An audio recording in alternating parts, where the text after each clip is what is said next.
Sa bawat sulok ng dilim, tayo ay may mga kwentong hindi nais masambit. Mga kwento at lihim na pilit itinatago ng katahimikan ng gabi. Ngunit ngayon, tayo'y makikinig. Maligayang pagdating sa mundo ng hindi maipaliwanag, kung saan ang katotohanan ay mas nakakatakot kaysa sa kathang isip. Ito ang kwento ng kilabot. Filipino Horror Stories.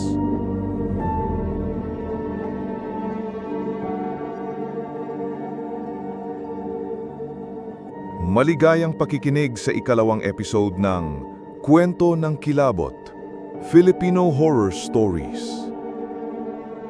Ngayong gabi, atin pakinggan ang isang kwento na ibinahagi ng isa sa atin mga listeners na mula pa sa probinsya ng Cavite.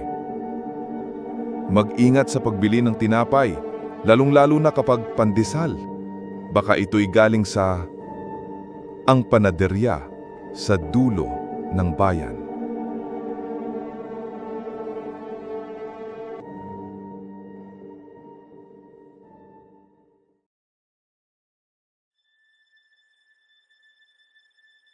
Unang kabanata, Trabaho sa Gabi. Sa bayan ng Tanza, Cavite, desperado si Allen sa trabaho. Wala na siyang pera at atrasado na sa renta. Isang kapitbahay ang nagrekomenda sa kanya sa isang panaderia na kilala lang sa palayaw na Huling Hurno. Gumagawa sila ng tinapay tuwing gabi para i-deliver sa umaga. Pagpasok niya, sinalubong siya ng matandang manager na si Mang Romy. Kung ayos lang sa'yo, ay pwede ka nang makapagsimula mamayang gabi. Makakasama mo si Jason. Taga silang yan. Nauna siyang mag-apply sa'yo dito. Basahin mong mabuti ang listahan ng alituntunin dito sa panaderya at tiyak kong di kayo magagambala sa trabaho. May malamig itong titig. Binigyan siya nito ng isang lumang papel na puno ng mga patakaran. Una, huwag kang lalabas ng main gate mula alas 9 ng gabi hanggang alas 4 ng umaga. Ikalawa, kapag may kumatok sa likod na pinto, huwag bubuksan kahit sino pa ang magsabi ng pangalan mo. Ikatlo, huwag tititig sa salamin sa silid hurno. Ikaapat, kapag may tinapay na sobra sa mesa, huwag gagalawin. Panglima, huwag papansinin ang mga anino sa kisame. Ikaanim, laging umalis nung sabay-sabay kasama ang iba. Ikapito, huwag kalilimutan ang ikapitong patakaran. Walang nakasulat dito sapagkat tila may nagbura. Hindi na nagtanong si Allen sapagkat kinakailangan niya ng pera. Di hamak na mas mataas ang pasahod dito kumpara sa iba niyang sinubukan na trabaho. Iniisip niya na lang na makakatulong ito ng malaki sa kanyang mga bayarin. Bagamat alam niya sa kanyang sarili na napakakakatuwang ng mga patakaran para sa isang panaderya. Kabanata 2. Ang unang paglabag. Kasama sa shift niya ang naging kaibigan na si Jason na masigla pero sobrang mausisa. Nang una nilang gabi, nagluto sila ng pandesal, pandekoko at ensaymada. Maayos ang lahat, maliban sa oras ng break. Mula sa kusina, may kumatok sa likod na pinto. Allen, pagbuksan mo naman. Si Mama to. Nang lamig si Allen, kilala niya ang boses ng kanyang yumaong ina. Hindi maipaliwanag ni Allen ang pangyayari. Gusto niyang malaman kung saan nanggagaling ang boses. Ngulit naalala niya ang bilin ni Mang Romy. Hahatakin sana siya ni Jason para silipin, pero sinabihan siya ni Allen, "Bawal, nasa patakaran." "Sino ba yon? Ikaw ang hinahanap. Dito din ba nagtatrabaho ang mama mo o sinusundo ka pa?" Tanong ni Jason na sa halip na sumunod ay dumiretso sa bahagyang pagbukas ng pinto. Walang tao, maliban sa mahabang itim na kamay na sumungaw at halos maabot ang leeg niya. Napatigil lang ito nang biglang sumara ang pinto ng kusa. "Ano yun? Nakita mo ba yun?" sigaw ni Jason. Sinara ni Allen ang pinto ng mabuti at ikinabit ang kandado. Nagdesisyon silang magpatuloy sa pagtrabaho. Kitang-kita ni Allen ang pagkaaligaan ni Jason dahil sa nangyari. Ngunit dahil sa pangangailangan, pinili na lang nilang tumahimik at wag nang pag-usapan ang nangyari. "Maligno. Sa tingin ko ay may maligno dito," pabulong na sinabi ni Allen. Maya-maya ay dumating ang manager na si Mang Romy. Tinitigan nito si Allen at sa paglipat ng kanyang mga mata kay Jason, ito ay nagpaalala, "Isa pa at mawawala ka na." Kabanata 3. Mga anino sa kisame. Dumaan ang 2 linggo sa pagtatrabaho at masaya si Allen sapagkat unti-unti na niyang naihahabol ang kanyang kinikita sa kanyang mga bayarin. Dahil araw-araw ang bayad sa kanila, kaya naiipon niya ang kanyang kita ng mas maayos. Kinagabihan, abala sila muli sa paggawa ng pandesal. May rush order na may kalakihan ang kanilang binubuno na kailangan daw maideliver sa imus. Habang nagsasalansan ng masa ng tinapay sa tray, biglang napansin ni Jason ang mga anino sa kisame. Hindi tumutugma sa posisyon nila. Parang may nakabitin na mga nilalang. Humihinga at gumagapang sa ibabaw ng ilaw na tila mga higanting gagamba. "Pre, nakikita mo yon?" tanong ni Jason. "Bawal pansinin," sagot ni Allen na pilit hindi tumitingala. Pero si Jason ngumiti pa, kumaway, at bumulong. "Uy, halika rito. Hindi ka na ba nadala? Hindi ka ba nagtataka kung bakit may mga patakaran dito?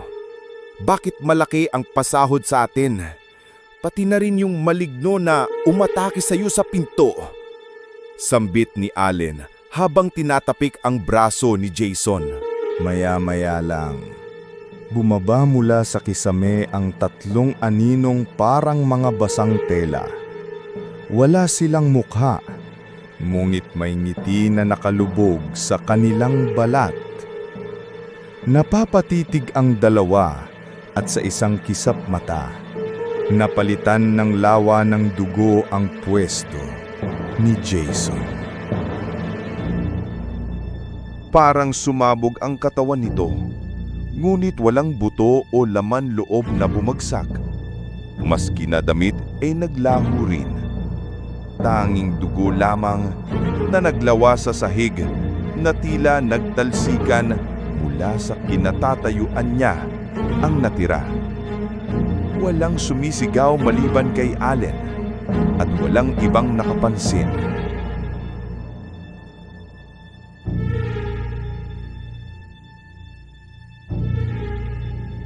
Kabanata 4. sobra sa mesa.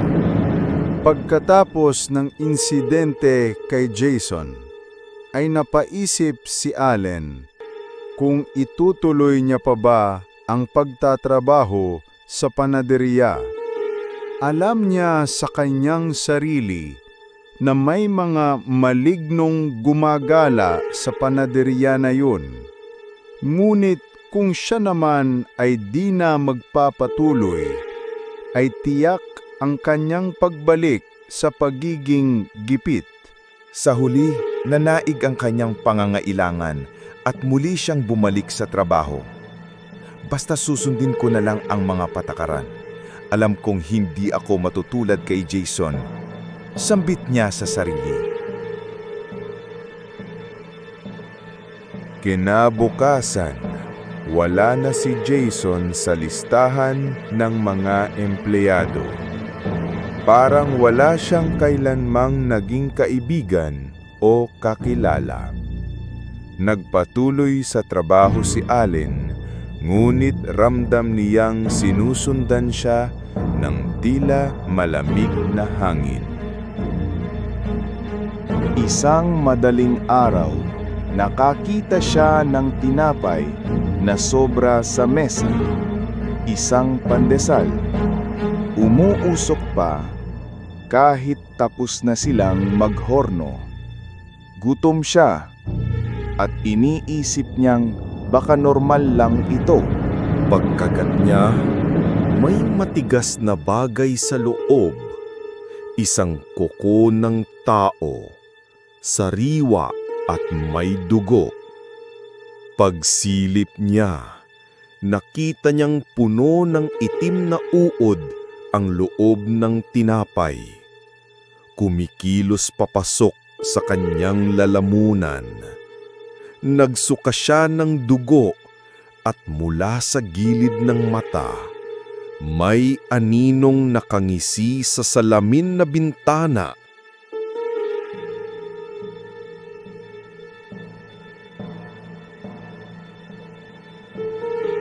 Kabanata 5. Ang nakalimutang batas. Lumipas ang mga gabi at patuloy na nababawasan ang mga tao sa panaderya.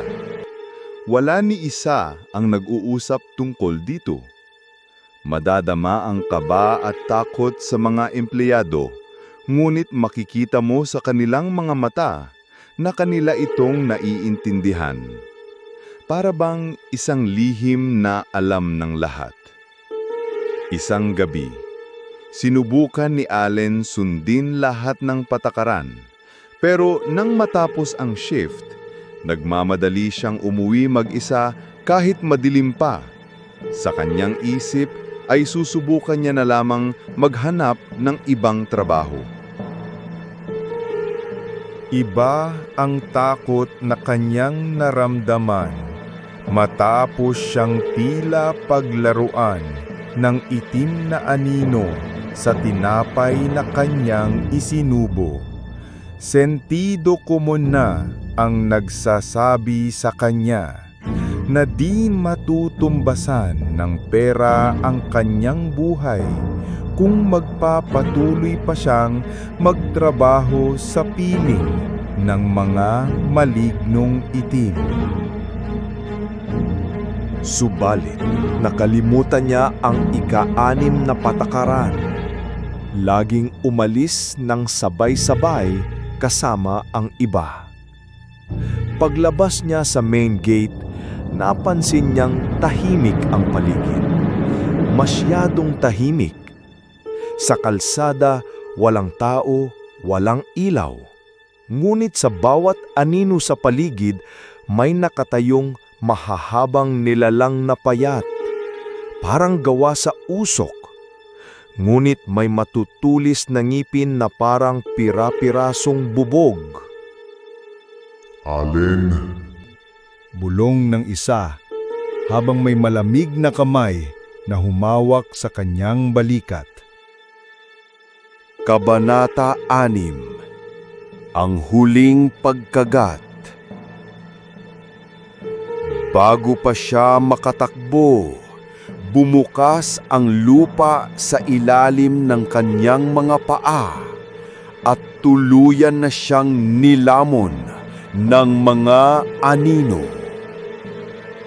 Sa dilim, ramdam niyang pinupunit ang kanyang balat. Tinatanggal isa-isa ang kanyang daliri. Kinakain ang kanyang dila habang siya'y buhay pa. Naririnig niya ang halakhak ng daang-daang bibig sa kawalan. Sa huling sandali, naalala niya ang blangkong bahagi ng ikapitong patakaran at sa utak niya, narinig niya ang boses ni Jason, malayo ngunit malinaw na, "Huwag kang tatanggap ng trabaho dito." Kinabukasan, pinalitan ng bagong empleyado ang pangalan ni Allen sa attendance sheet. Walang nagtanong kung sino siya.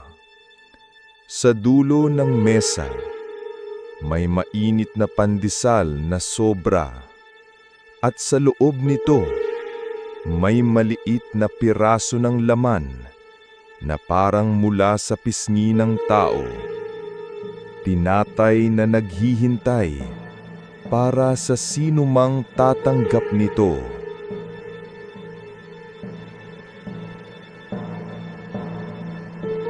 Maraming salamat sa pakikinig sa episode 2 ng Kwento ng Kilabot, Filipino Horror Stories. I-follow lamang ang page para sa mga susunod pang mga episodes.